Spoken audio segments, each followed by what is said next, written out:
Perfect. So, resuming the proposal of the emergence of the fifth state on the internet as citizens supervising the other states, how has this proposal been carried out or not in a scenario of digital social networks and also of the algorithms? Well, I wouldn't say supervising or managing. I would say holding them accountable. So there's a new. I think the major role that the Fifth Estate plays is accountability. So the most obvious, simple example is um, the videos of a police kneeling on the neck of a person arrested by them is is sort of video evidence that is hard to deny, and it has to be explained, and it may not make a difference in policy, but it creates it's a source of accountability, just like the press had covered it. And in fact, of course, the press republishes and publicizes what the Fifth Estate might print. But in that case, just a woman who happened to be there videoed this and went home and posted it on her Facebook account. And it became a viral video and absolutely became a synergistic event for the Black Lives Matter movement in the United States and even globally. So now, how does this relate to social media and algorithms? The the algorithms of search are very, very much central to the positive role that search can play. And I often, I have to remind so many people, I mean, when they say that there's disinformation online or that people, that, you know, misinformation is on the internet and so forth, that has always been the case. That is, you know, in the earliest days of the internet, before it was called the internet. I mean, I started using the internet in 1974, and for email, and using computers, you know, using software on computers at other institutions. People use the ARPANET. But in the early days, once the web was developed, and then the browser that made it possible for the general public to access the web, people have been using the web for information. But everyone experienced in the early days of the web that there was so much crap online. Okay, so it was called a big garbage heap, and the whole point of it was really quite funny. Everybody there would be these cartoons of a big garbage dump where people find a little tad bit of a fact or information. So in the early days of the web, people would create lists of sites that had good information.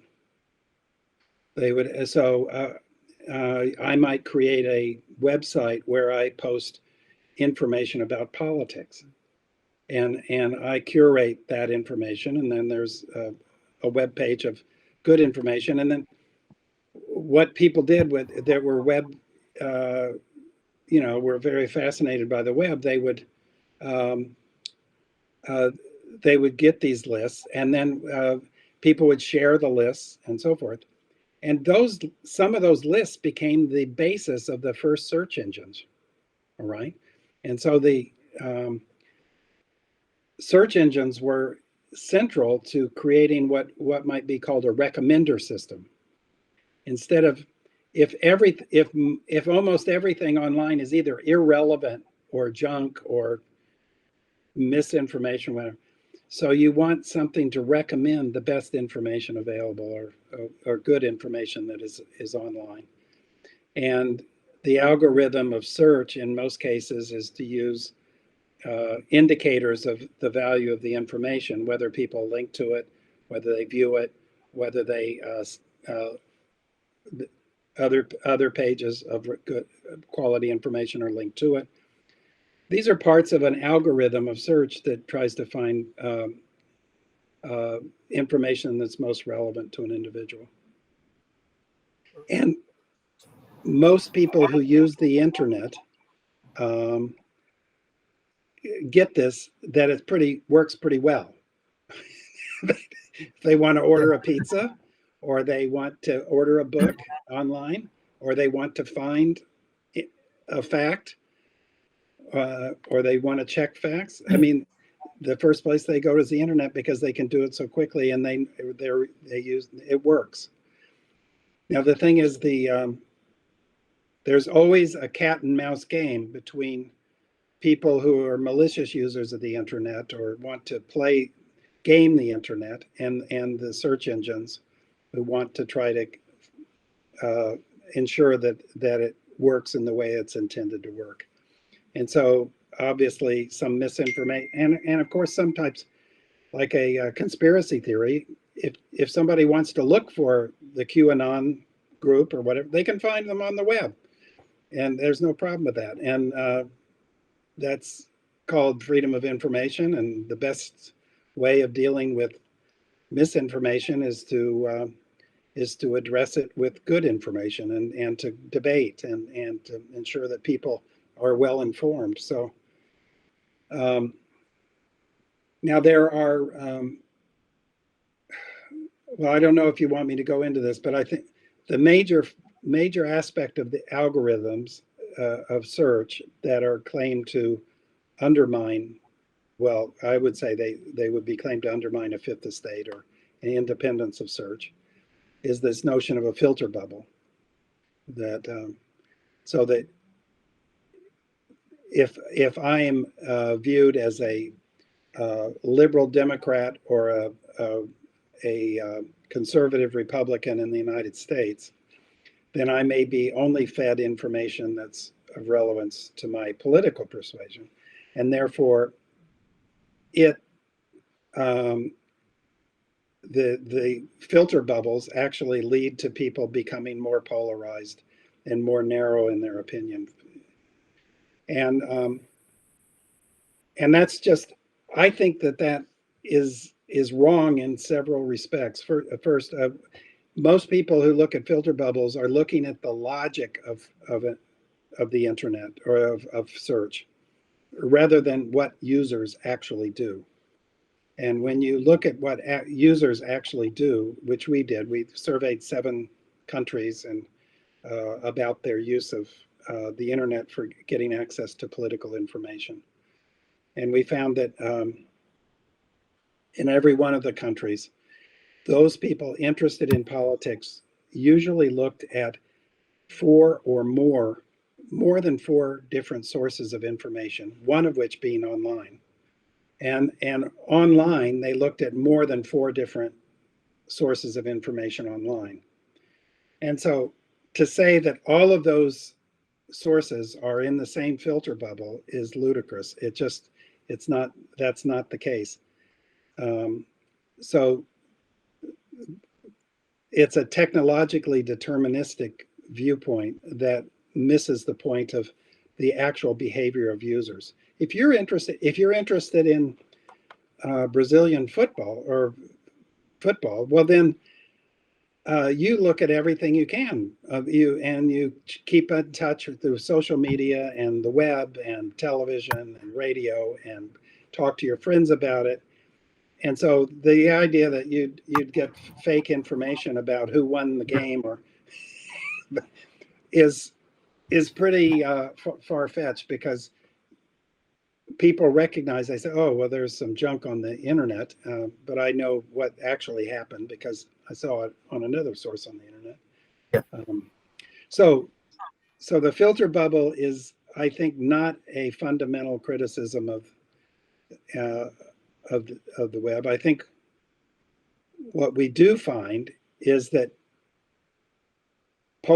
people who are polarized political environments,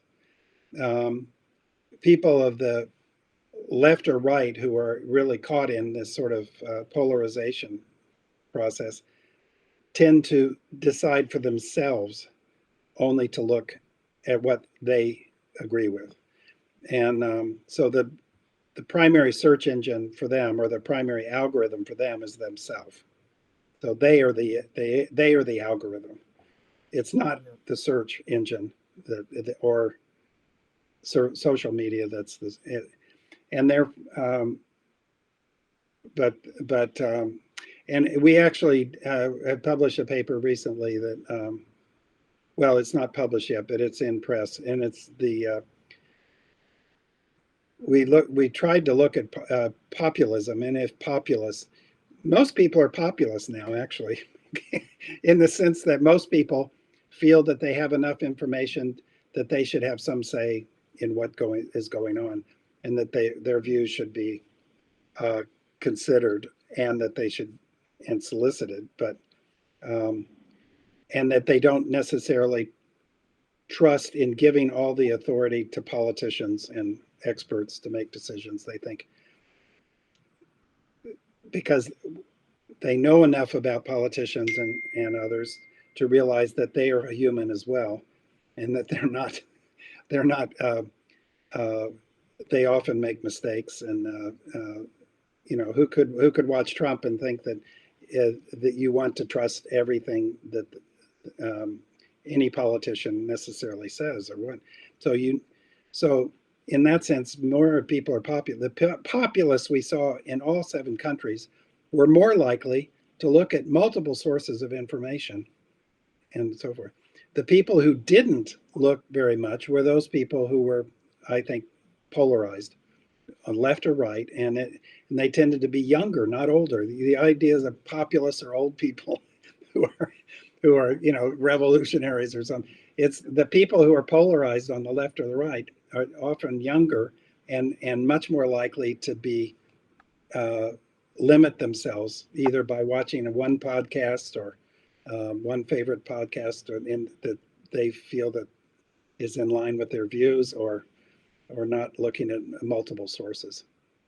So now social media, again, is the same thing, the echo chamber, the idea that if you're in an echo chamber, you're the fact that you tend to you hear from your friends, and they tend to have the same views that you do, and so forth, and therefore your political views are you never get out of your echo chamber, and you just hear people who agree with you, and of course that doesn't have that's not realistic in terms of actually how people choose social media. I mean, on Facebook, I've got a lot of criticism of Facebook, but most people who use Facebook probably have a multitude of people on their sites that are friends from when they grew up together, or they went to high school together, or they went to college together, or they work together, or their family, they're friends of family. Very few people have their Facebook curated because of their political viewpoints. It would be sort of a weird person who only. Now, there might be people who get angry at somebody because they think, well, how could you support this person or that movement? And therefore, I'm going to defriend you. I'm going to unfriend you or whatever. But, you know, I mean, a lot of people have, you know, a lot of friends on Facebook, and because they knock somebody off Facebook, it's not going to mean that they are. And most people on Facebook don't talk about politics.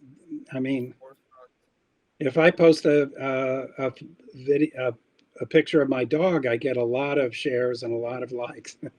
Yeah. If I post a political viewpoint, nobody likes it. Nobody shares it. So it's Facebook is not really as political a medium as people